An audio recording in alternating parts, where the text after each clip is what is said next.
If I should stay or go, no. I would only be in your way. And this is It? Very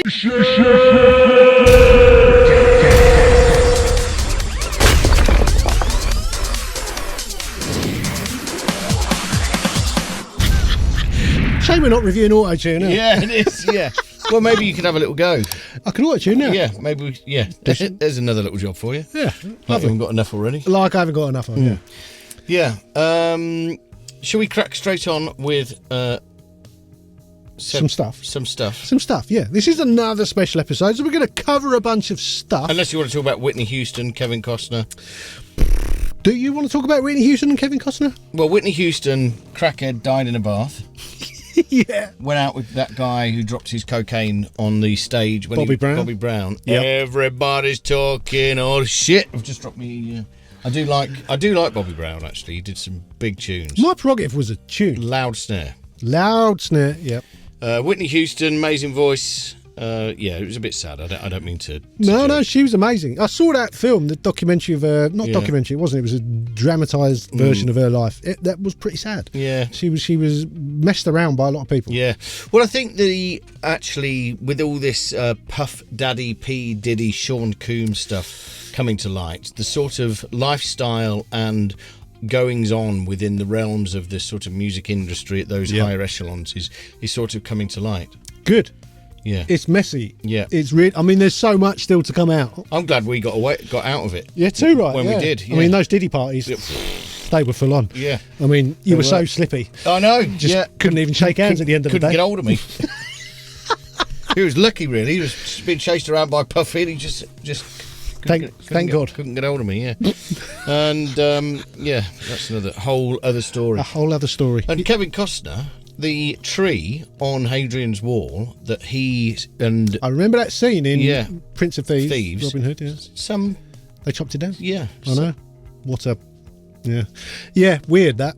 Very weird. Well, officially not dead. They put a little fence around it and it started growing again. It has started growing. I'm glad. This is why we're pals. Because we know the same useless shit no one else wants to know. But yeah, I reckon a couple of 100 years will be back good as new. Another couple of 100 years. Couple of generations. Be all fine. Yeah. No, agree. Yeah. Hang on. That's Good. what I say. Good. Right, anyway. Do you know, I am probably Kevin Costner's biggest fan. Leading us nicely on, we're going to have a quick look at the fan plug-in from Audio Hertz. We're not going to do a whole episode on it because it's a pretty simple, weird little thing. These are the people that made the plug-in that looks like the aircon out of a Toyota or something like that, which we never got round to looking at. Maybe we will one day.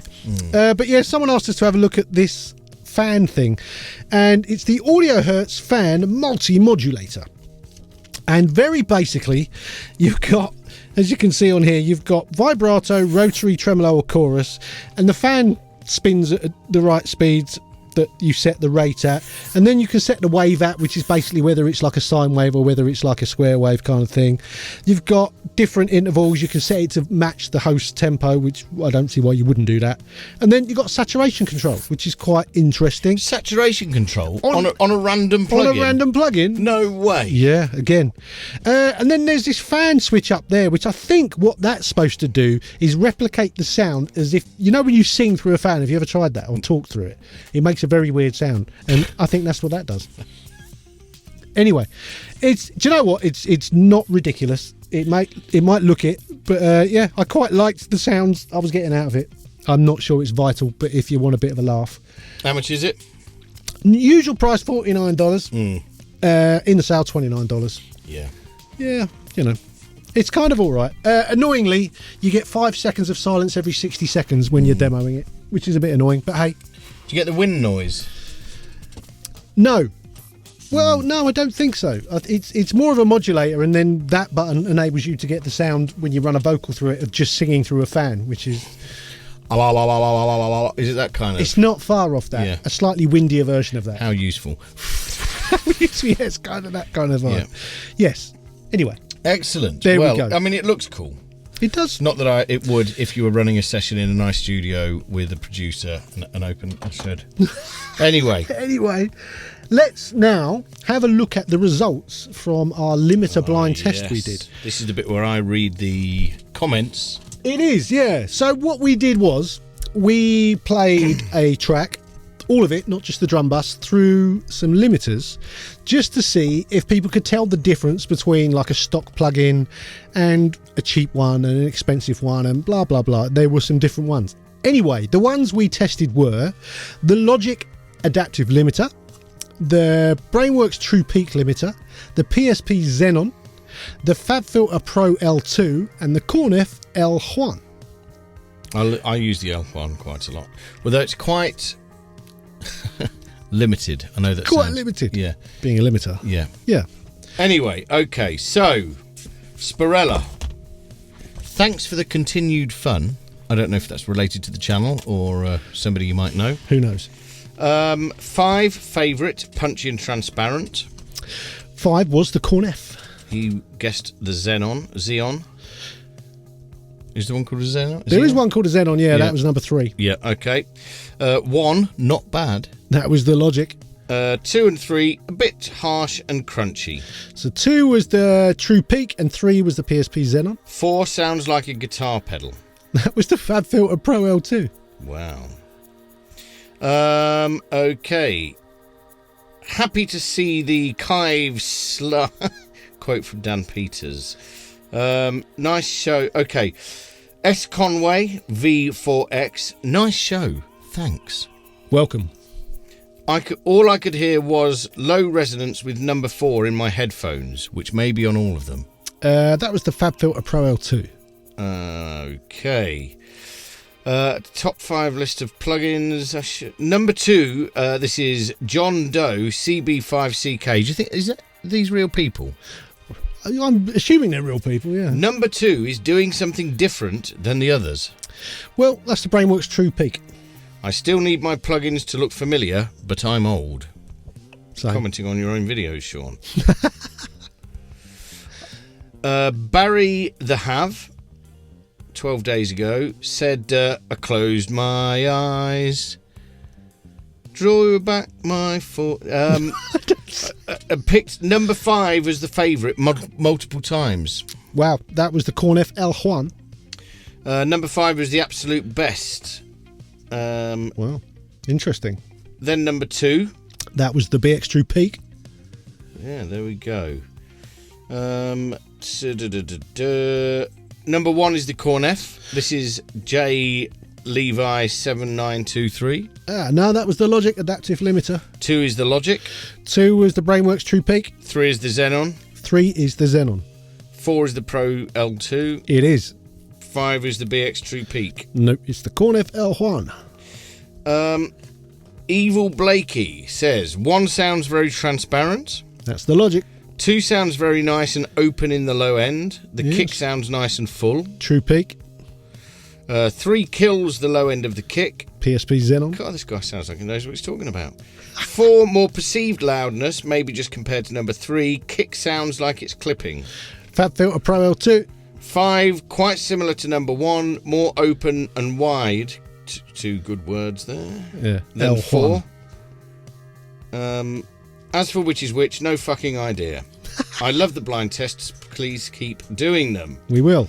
Limiter shootout. 2 keeps all the low end and snap of the snare. BX True Peak. Center image is also strong. 3 kills everything and loses the thump of the kick and squishes the snare too much. PSP Xenon. I think that's probably Sean's engineering, but there we go. Apparently Dan is due for his yearly flea bath. Drink a shot every time Dan itches some part of himself in the first few minutes. Please tape his arms to his chair. Sean's replied to this. Oh, he just laughed. Yeah, I know. Actually, it's funny. My moustache. I don't know what God was thinking when he thought that the hairs from your nose should join your moustache. And sometimes I forget to shave my moustache before I come here. Anyway. Okay, well, that's a good little roundup of the comments. Good little insight. Yeah. So just to recap, 1 was the Logic Adaptive Limiter, 2 was the Brainworks True Peak, 3 was the PSP Xenon, 4 was the FabFilter Pro L2, and 5 was the Cornef L1. I quite often use the PSP Xenon to maybe take off 1 dB, and then I push the resulting output of that into the FabFilter Pro L2. And I find by using a combination of both of those, I get generally 90% of the masters I want to where I want them to be. I sometimes use the True Peak, not very often. The Cornef L1 and I use more likely on a subgroup in a mix. I don't use the Logic Adaptive Limiter. I find that not satisfactory. So talk to us a little bit about the mastering AI mastering tool in Logic, because you tried that, didn't you? I did try that. That's a good point. It's quite interesting in that it does do something. I wouldn't say this is the answer for mastering at all. However, if you've done a mix and you want to send it to someone for some feedback, or you just want to send a rough mix to someone, it's really good to get that to a place where it's listenable. It's at the right sort of level. It's done something. It's done. I wouldn't say it was as good as, well, it's nowhere near as good as getting it mastered, but it is a temporary fix, definitely.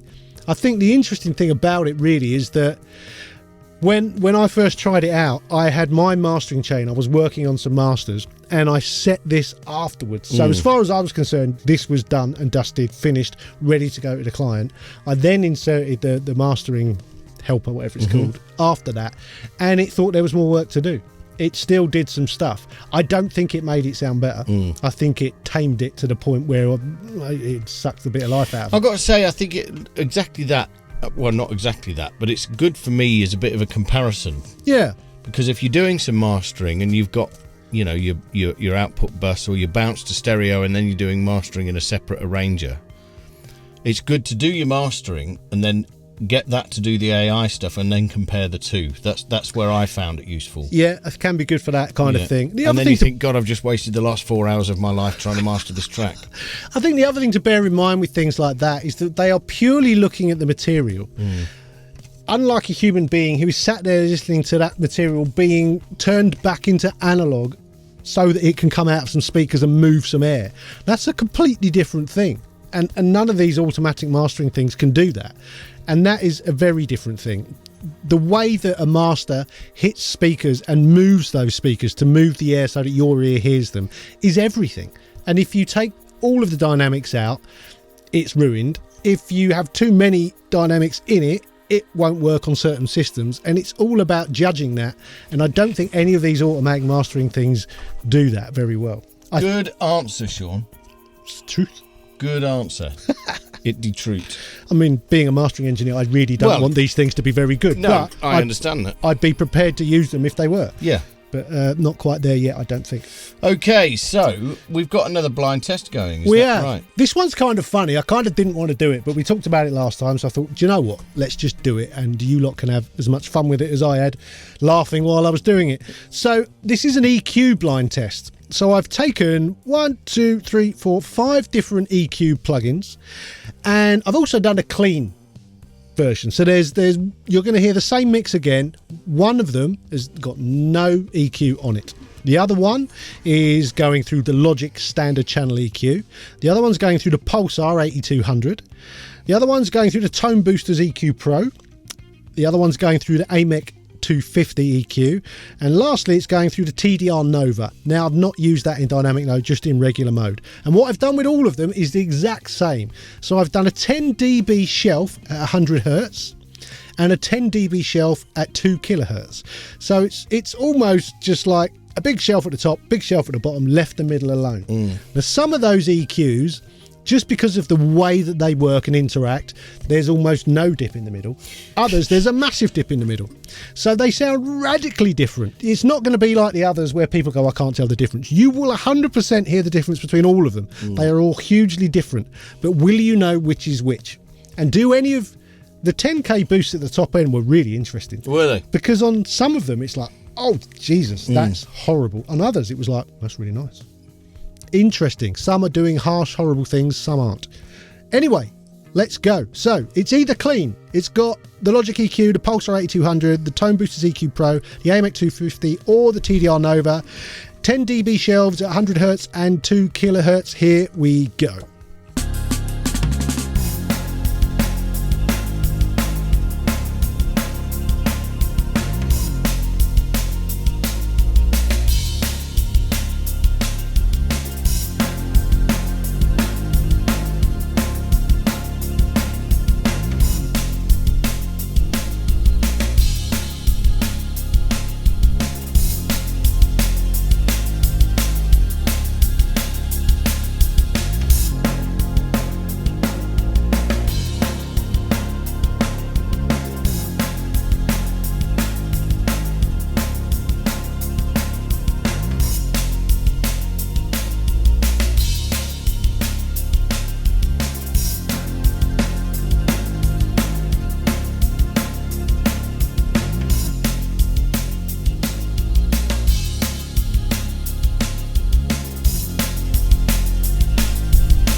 And there it is. So let us know which you think is which sounded best. None of them sound great. That's not something you generally do. But what do you like the top end on? What do you like the bottom end on? Let's have a bit of a discussion, see where we go from there.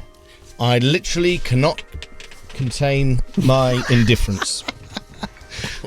Well, that's all right. I'm joking, of course. If people want to be indifferent about it, they can comment about that too. I'm sure they will. I'm sure they will, yeah. And they're going to mention your eyebrows again because you did it. You did your thing. That's not my thing. Well, that's not this thing that people normally comment on. No, it's not. You're right. It's the nose picking. Yeah, they don't like the nose picking, do they? No one does. Right. No. So we normally do an unprepared conversation. Yeah. This week, Dan. A couple of shorter ones rather than one longer one. Okay. First of all, let's discuss email spam from plug-in companies. Yeah. I have obviously, in order to do this show, had to sign up for demos from just about every plug-in company on the planet. My email inbox is rinsed every day with hundreds of spam. I mean, I say spam. Yes. I guess I must have forgotten to tick a box somewhere. I was going to say, but you are the master of email management. You are the tidiest. I mean, if I could show these people how organised your hard drive and USB collection is. Yeah. I don't believe for a moment that you allow your inbox to fill up with spam. No, they go into a special folder that says email, plug-in spam. It's plug-in spam, isn't it? It is. Yeah. But still, I know I have dealt with that issue. Yeah. But if you haven't, it must drive you nuts. And why do they do it? It's like constant. I know they're trying to sell their wares and that's how they earn a living. Yeah. But the absolute battering of this is on sale, that's on sale, have you seen this, have you thought about that? It's like, and a lot of it's trying to be helpful. There's a lot of sort of, we've made a video about how to use this, and it's like, it's none. So what's the alternative for these people? Not to send out emails, not to get people's contact details? I understand that information is everything these days, and collecting email addresses is a very good marketing plan. Yeah. However, if it gets to the point of saturation, which it has, everyone's going to do what I do eventually, make it all go to a certain thing that they'll never look at. I think the thing is, you can't expect these companies not to do that. No, but I think they should be working smarter. I think. So what would you suggest? Because I've got spam email from a company called Mixdown Mastering about courses. Yeah, you would have done. Yeah, you would have done. Yeah, it went into a special folder. Yeah. Okay, I have an email sign up on my website. You have to specifically sign up. You don't automatically get signed up when you buy something. But legally, you have the option to opt out of these things. Yeah, 100%. Yeah. Generally. Oh, and that's the other thing. Quite a lot of the unsubscribe buttons don't work. Quite a lot. Yeah, I won't say whose. Yeah, no, I agree with Quite that. a few of them, you click it and it says error. Yeah. And I'm like, I bet it is. Yeah, I mean, it's the same as getting the spam mail through, junk mail through your letterbox. It drives me crazy. Yeah, same. Yeah. I still get that all the time. Yeah. And pizza menus. Yeah. All kinds of random shit. You get it. Don't even look at it. Yeah, no, same. All goes in the bin. In the From the last recycling, 4 yeah. people that have lived in your house, Yep. But I don't think you can stop or criticise companies for trying to market their wares. No. And I think you've got you. to be smart enough to do exactly what you've done and either mark it as trash Yeah. or have a special folder that this kind of spam goes into. I think you're right. Every now and again, and I spoke to you, and the guy, we'll name check him, and then I'll get his name wrong. The audio plug-in guy, I think he is. Yeah. But he puts together a big list of plugins that are and the discounts on Black Friday. So that could be deemed a spam email in the way that you describe, but actually the information in it is quite useful. Yep. I think that's sort of the problem. Some of them are useful, but they're all ending up in the same folder of junk. Yeah. Because the majority of them aren't.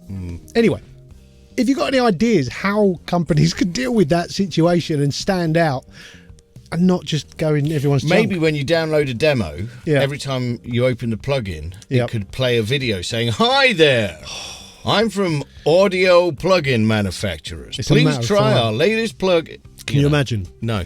That would- Exactly. So I think you can't blame them. They've got, manufacturers have to try and do their bit to market, and They do. Yep. Fair dues. I'll shut up. Okay, next subject. This is quite interesting. Yeah. So, without naming names, because I was asked not to, a few months ago I got into a row online, as you know, with a very famous mix engineer. He's won countless Grammys and clearly way more successful than I am. However, he put out a video on social media that was saying he was using a EQ plugin as a colour box. He just had it on his stereo output and everything was set to 0. He wasn't EQing at all. Nothing was happening, no saturation. And he said it gave his mixes a nice sound, a nice colour, just the box tone. And I thought, well, that's weird because I just reviewed that plugin recently and I was fairly sure that when everything was set to 0, it completely nulled. So I tested it and it did. And I videoed that and sent it to him and said, look, just so you know, it doesn't do anything when it's set to 0. It completely nulls. And he told me I didn't know how to do a null test. So I videoed myself, again, doing it from scratch and showing him that I did know how to do a null test, at which point he said, and I put that video on my social media and he asked me to take it down. Then we got into a bit of a row and I did take it down. I don't want to cause rows with people if they think it's doing something, fair play. But is that a thing? Do plugins, some of them, do enough when they're set to 0 that you would insert it on your stereo bus in order to get a sound? No. I mean, I understand there are some plugins when nothing is happening, when you've set everything at 0, that are still behaving like a piece of hardware and do generate some harmonics and stuff. Thing is, you've got to remember is that people that are being endorsed or paid by companies don't expect finicky motherfuckers like you to go around disproving their campaign. No, they don't. They don't like it. They don't like it up 'em. They don't like it up 'em, Mr. Mannering. No, it's true. And I think also very often this stuff is psychosomatic. The word. Yes. Well, yeah, kind of. Yeah. Often when you see something. It's like when you spend ages EQing and it's in bypass. Yeah. We've all done it. Yep. Your eyes treat you or tell you that it's making a difference. That's true. Yeah. I've got to say, I don't criticise other people for the way that they do things if they're getting good results. That's a very good point, and he's clearly getting good results. Yeah. No, that's a good point. The interesting thing is that years ago I used to rent in a GML EQ, the one that the Pulsar modelled, in order to run signals through it while set flat. Because I remember years ago when I used to work in big studio, we had one, and even when it was set flat, it did something. It made things sound more like a record. So I found a photo the other day of me with this thing in my studio running tracks through it just because I wanted that sound. that's a bit insane. That Yeah, it is. I that think that isn't a thing. In that, you know, we should check that, really, shouldn't we? We should test a bunch of EQs and stuff. I think certainly if stuff's coming out of the box, running through circuitry and going back in, it's definitely going to add some kind of colour. Yeah, of course. Yeah, because there's a whole signal path there. Yeah, I can see like if it's a plug-in that, and it's. Depends how it's been coded, doesn't Yeah. it? At the end of the day, if they've coded it to have the box tone when you're not doing anything, then it will do something. Yeah. But again, I learnt very quickly. Again, when I was working as a, you know, in the late 90s, early noughties, I'd be working as a producer, engineer, and I'd work in different studios around London, and you know, people would have the you know, DAT boxes blue tacked to their stereo faders as a limiter. Yeah. You know, they'd have Roland samplers over Akai samplers. Yeah. They'd be getting enormous sounds with no compression, Yep. just on the samples that they chose. Yeah. They would do things in ways that I would think was the wrong way to do things, yet they were getting amazing results. Yeah. And I can remember making myself look like a bit, you might not believe this, making myself look like a bit of a dick. No.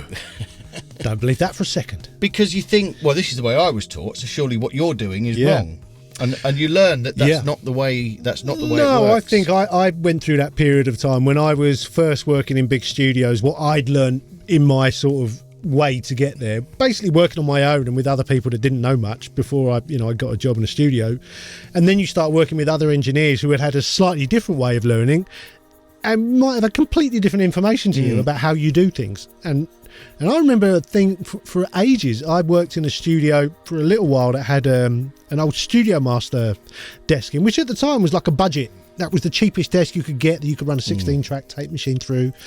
And I remember thinking, oh, God, you know, and this was after I'd been working on an SSL. I remember thinking, God, I'd love to go back to a decent desk like that and not have to use this piece of shit. And then I eventually go back to using something like really posh again. And then I missed the sound of the Studio Master because it had a sound. I can remember recording demo bands, you know, and I worked with a guy called Russ Russell once, engineered for a guy called Russ Russell. Yeah. And he basically, what I learned from him was that there are no boundaries. And we'd got a U87, you know, that was the vocal mic in the studio. Yep.